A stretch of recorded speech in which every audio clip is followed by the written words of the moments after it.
എന്തപ്പോ ഇവിടെ അടച്ചു കുത്തി ഇട്ടേക്കണ്. ഇവിടെ ആർക്കും കിടക്കൊന്നും വേണ്ട. അങ്ങോട്ട് തുറന്ന് അങ്ങോട്ട് ഇടാ. അവിടെ കിടക്കട്ടെ. അയ്യല കായും പിടുങ്ങി അല്ലേ. ഇപ്പൊ ഈ വെയിറ്റിംഗ് ഷെഡ് പോലെ തന്നെ ഈ റോഡിന്റെയും കുളത്തിന്റെ ഒക്കെ എഞ്ചിനീയർ ഇപ്പൊ ഈ സിവിൽ എഞ്ചിനീയർ ആണ് ഓര്. അതായത് ഗവൺമെന്റ് പണികൾ എടുക്കണ എഞ്ചിനീയറാണ്. അപ്പൊ ഇങ്ങനെയുള്ളവർക്കാണ് അതിന്റെ കൊട്ടേഷൻ കിട്ടുള്ളൂ. അപ്പൊ അവര് തമ്മിലുള്ള ഒരു കളിയത്. പുറമെ എന്തോരം പോന്നോളി.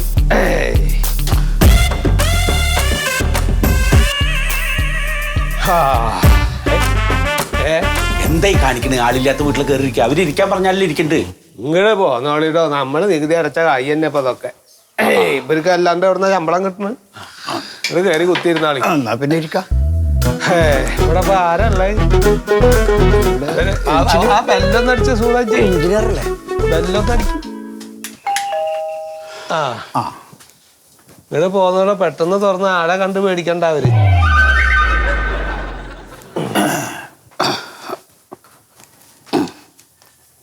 അപ്പോ ഇങ്ങനെയാണ് ഇപ്പൊ ഇതൊക്കെ ഉണ്ടാക്കിയത് അർത്ഥം. ഇവിടെ ആരും ഇല്ലേ? തറക്കടൊന്നുമില്ല. ആളൊക്കെ ഉണ്ടാവും. അമ്മ ഉണ്ടാകത്ത് ഏതാരത്? അമ്മയാവില്ലേ? ഭാര്യ ഉണ്ടോ? അല്ല പെങ്ങള് എഞ്ചിനീയർ ഉണ്ടോ ചോദിക്കണോ? എഞ്ചിനീയർ ഉണ്ടോ അവിടെ? ഒന്ന് വിളിക്കോ? എന്താ പോവാത്ത്? എന്റെ കഴുത്ത് കടയാണ്. എന്താ പോവാത്ത്? എഞ്ചിനീയറിനെ ഒന്ന് വിളിച്ചോട്ടാ. എഞ്ചിനീയർ ഒന്ന് വിളിക്കും. എന്താ ഇങ്ങനെ ഒരു അവതാരം? അങ്ങനെയൊക്കെയാണ് ഇപ്പൊ. ഓന്റെ കണ്ണ് കണ്ടോ ഈ? ഇന്നലെ സുലൈമാൻ കൊണ്ടുവന്ന അയിലയുടെ കണ്ണ് മാതിരി. സുഖമില്ലാത്ത കുട്ടിയാവൂലേ? സുഖമല്ല. നേരത്തെ പറഞ്ഞ വലിച്ചിട്ടല്ലേ? വലിച്ചിട്ടല്ല, ഓ വലിച്ചോട്ടെ. നാട്ടുകാരെന്ന് വലിക്കാൻ ഞാൻ വരെ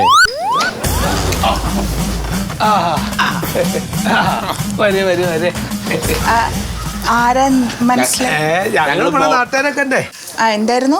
അല്ല ഞങ്ങളെ ഒരു എസ്റ്റിമേറ്റ് ബന്ധപ്പെട്ടൊന്ന് സംസാരിക്കാം. അത് ഇവിടെ അല്ല കേട്ടോ, ഓഫീസിൽ വരണം. ഒരു കാര്യം ചെയ്യ്, മറ്റന്നാൾ ഞാൻ ഓഫീസിലുണ്ടാവും. ഒരു 10:30-11 മണിയാകുമ്പോ വന്നോ? അല്ല ഇപ്പൊ ഞങ്ങൾക്ക് അറിയേണ്ട ഒരു കാര്യമാണ് ഞങ്ങൾ വന്നത്. എന്താ കാര്യം? എന്താ വേഗം പറയാം, ഞാൻ കുറച്ച് തിരക്കിലാണ്.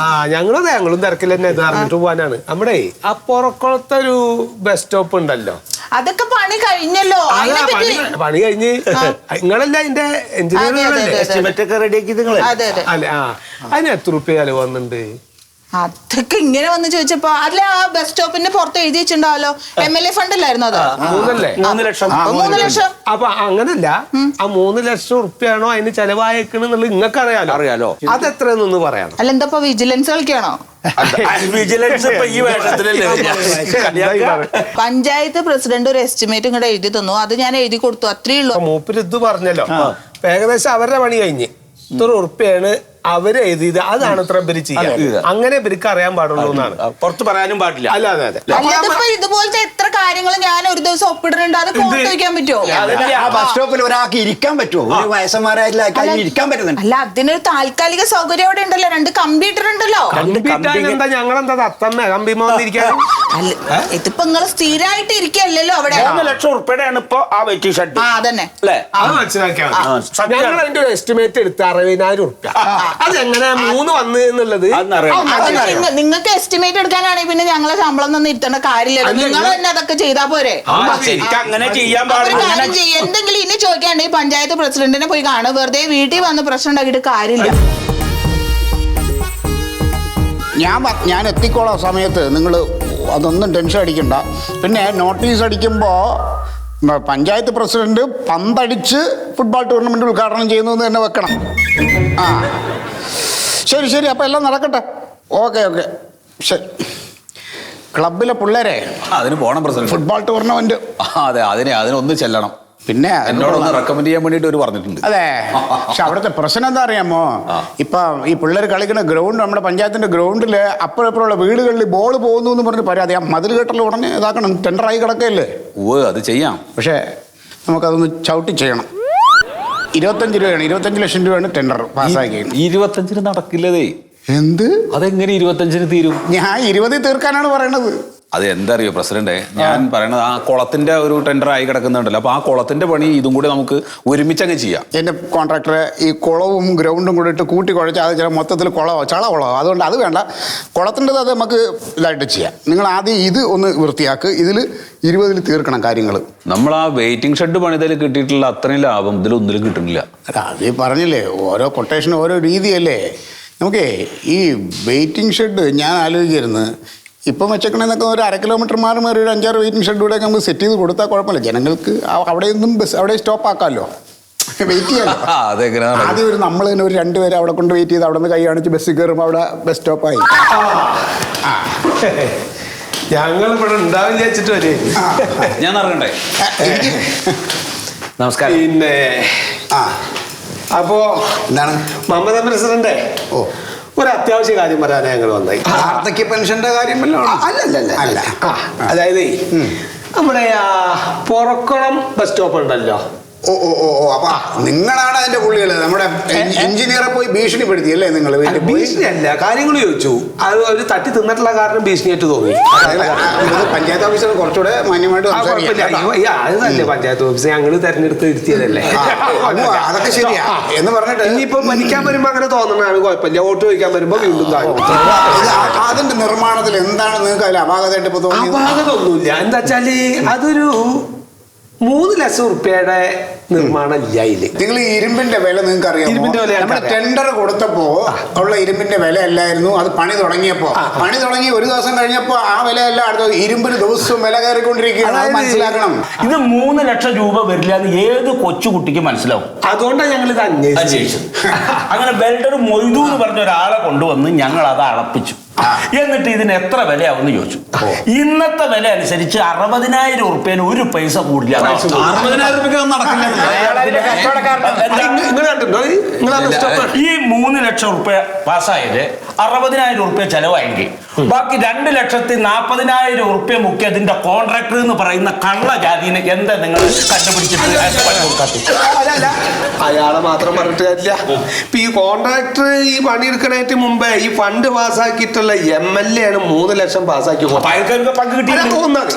2 ഇത് പഞ്ചായത്തിലേക്ക് വരുമ്പോ പഞ്ചായത്ത് പ്രസിഡന്റ് വഴിയാണ് ഇത് പോവുക. നിങ്ങൾ ഈ ആവശ്യം എഴുതാപ്പുറം വായിക്കരുത്. എനിക്ക് ആവശ്യത്തിന് ജീവിക്കാനുള്ളത് എന്റെ തന്തയും തള്ള ഉണ്ടാക്കിയിട്ടുണ്ട്. എനിക്ക് ഇതിൽ നിന്ന് എടുത്ത് നക്കേണ്ട കാര്യമില്ല. അപ്പൊ പിന്നെ ഞങ്ങൾക്ക് വോട്ടാന്ന് ഞങ്ങൾക്ക് തെറ്റ് പറ്റിയ. പിന്നെ നിങ്ങൾ വിചാരിക്കുന്നത് പോലല്ലേ, ഇതിനൊരു സിസ്റ്റം ഉണ്ട്. അതിനനുസരിച്ച് അതിന്റെ കാര്യങ്ങൾ അറിയില്ല. ആ സിസ്റ്റം എന്ന് പറഞ്ഞാൽ തട്ടിത്തിന്നെ ആ തട്ടിത്തിന്ന സിസ്റ്റത്തിൽ നിന്ന് മാറണം നമ്മുടെ നാട്.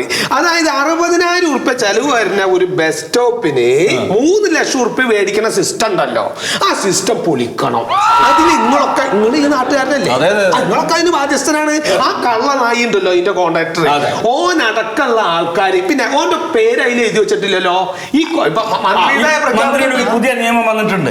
അതായത് ഇത്തരം കള്ളത്തരങ്ങൾ കണ്ടുപിടിക്കാൻ വേണ്ടിയിട്ട് MLA-യുടെ ഫണ്ട് എത്ര, അത് വർക്ക് ചെയ്ത കോൺട്രാക്ടർ ആര്, എന്തൊക്കെ മെറ്റീരിയൽസ് ഉപയോഗിച്ചു എന്നടക്കം എല്ലാ ജനങ്ങളെ ബോധ്യപ്പെടുത്തണം എന്നാണ് പുതിയ നിയമം. അത് എഴുതി വെച്ചെങ്കിൽ ഞങ്ങളിപ്പോ ഇങ്ങടെ അടുത്ത് ചോദിക്കാൻ പറ്റില്ല. നേരെ ആ കള്ള നായുടെ വീട്ടിൽ ചെന്ന മൂട്ടുകാലം അങ്ങോട്ട് തല്ലി മുറിച്ചത് എങ്ങനെ ചെലവായെന്ന് ഞങ്ങൾക്ക് അറിയണ്ടേ. അതെ, ആ കോൺട്രാക്ടറിനെ ഇനി നമ്മുടെ പഞ്ചായത്തിലേ അടുപ്പിക്കൂല.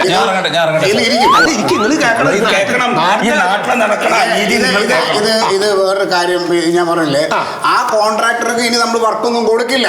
അത് ചെയ്ത ഈ അഴിമതിക്ക് എന്താണ്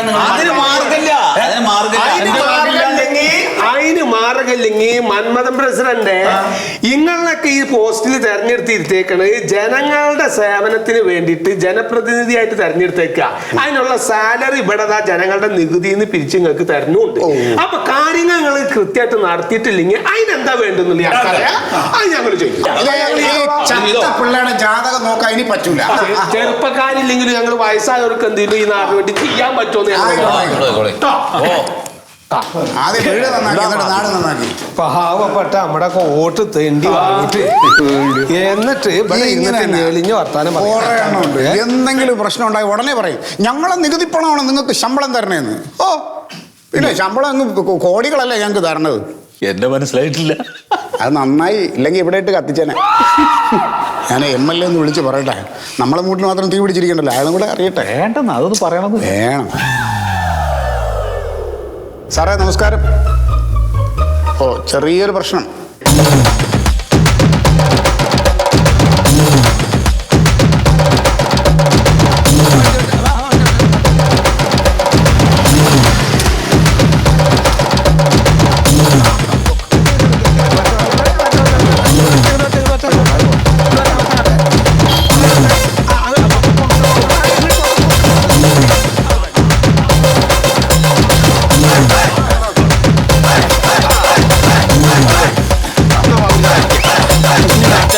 അതെ.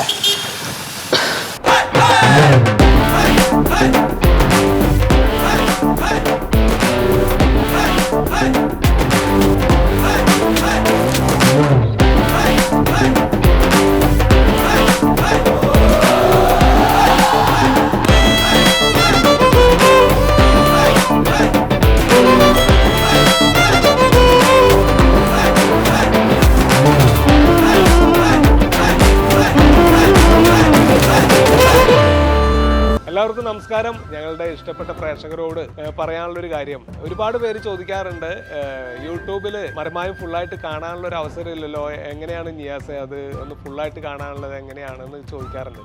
ഇനി മുതൽ മനോരമ മാക്സ് ഡൗൺലോഡ് ചെയ്തെടുത്താൽ മരമായം തുടങ്ങിയ അന്ന് മുതൽ ഇന്ന് വരെയുള്ള മുഴുവൻ എപ്പിസോഡുകളും നിങ്ങൾക്ക് ഫ്രീ ആയിട്ട് കാണാൻ പറ്റും കേട്ടോ. അപ്പൊ ഇനി ഇങ്ങനെ ഒരു സംശയം വേണ്ട, മനോരമ മാക്സ് ഡൗൺലോഡ് ചെയ്തെടുക്കാം. ഓക്കെ.